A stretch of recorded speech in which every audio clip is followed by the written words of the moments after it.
10 জানুয়ারি শুক্রবার দেশের 9 জেলায় বইছে শৈত্যপ্রবাহ।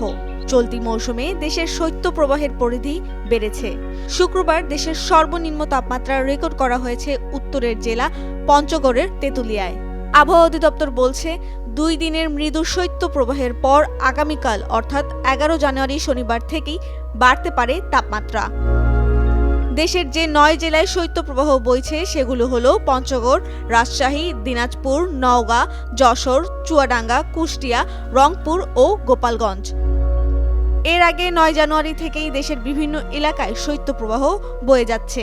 দেশের সর্বনিম্ন তাপমাত্রা ছিল নওগাঁর বদলগাছিতে 9.1 ডিগ্রি সেলসিয়াস। 10 জানুয়ারি দেশের সর্বনিম্ন তাপমাত্রা ছিল তেঁতুলিয়ায় 7.3 ডিগ্রি সেলসিয়াস। দেশের গড় সর্বনিম্ন তাপমাত্রা আজ 10 জানুয়ারি থেকে গতকাল 9 জানুয়ারির চেয়ে 2 ডিগ্রি কমে গেলেও রাজধানীর তাপমাত্রা সামান্য বেড়েছে।